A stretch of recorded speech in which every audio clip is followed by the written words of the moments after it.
A jornada normal de trabalho do servidor público estadual será definida nos respectivos planos de carreiras e de vencimentos, não podendo ultrapassar 44 horas semanais nem 8 horas diárias, excetuando-se o regime de turnos, facultada a compensação de horário e a redução da jornada mediante acordo coletivo de trabalho. Então, 44 horas semanais, 8 horas diárias. A jornada normal de trabalho será de 8 horas diárias para o exercício de cargo em comissão ou de função gratificada, exigindo seu ocupante dedicação integral ao serviço. Então, observem que aqui a jornada comum do servidor é de 8 horas diárias. E se ele exercer um cargo em comissão ou tiver uma função gratificada, a jornada também será de 8 horas. No executivo, eu sei que ocorre dessa forma, mas, por exemplo, na Assembleia Legislativa, não. A jornada da Assembleia, ela é de 6 horas diárias. E aí, se tiver exercício de cargo em comissão ou função gratificada, aí a jornada normal de trabalho ela vai ser de 8 horas diárias. Parágrafo 2º, a jornada dos servidores públicos estaduais do Poder Executivo em regime de teletrabalho equivalerá ao cumprimento das metas de desempenho estabelecidas. Então, o servidor está em teletrabalho, ele tem que bater meta. E eu acho muito interessante porque você trabalha com resultados, né? Parágrafo 3º, será concedido regime especial de trabalho ao servidor público estável que tenha filho, cônjuge ou dependente com deficiência, independentemente de compensação de horas, na forma e condições previstas em legislação específica.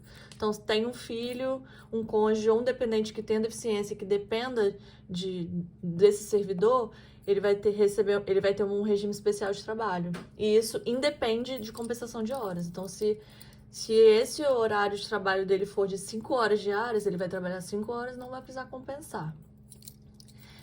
É claro, gente, eu tô falando o que tá escrito na lei. Eu não sei como funciona ainda na prática, porque eu estou indo para o executivo.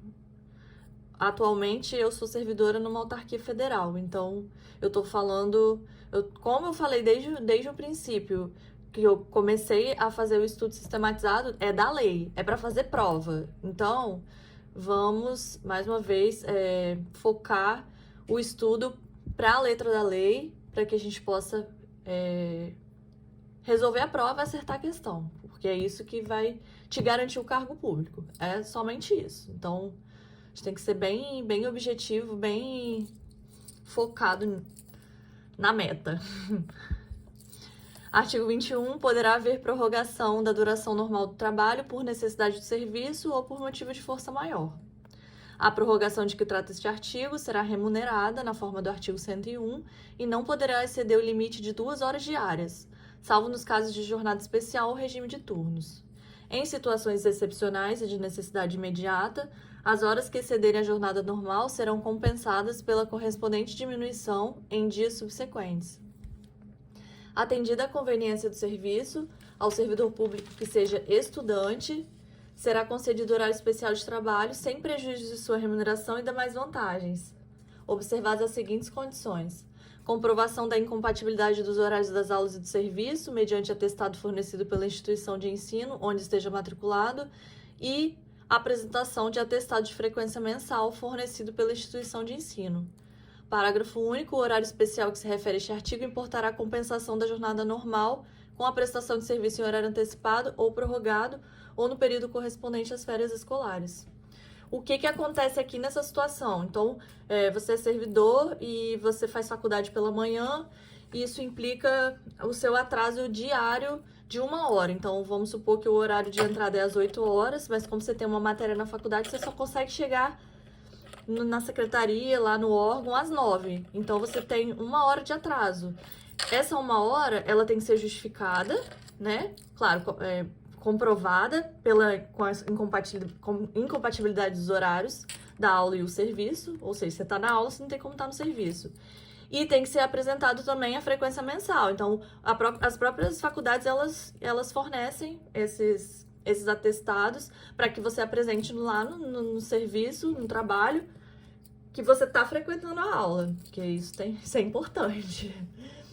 E aí, nesse caso, diferentemente do que acontece no artigo anterior que a gente acabou de ler, que fala sobre o horário especial para servidores que possuem algum dependente, né?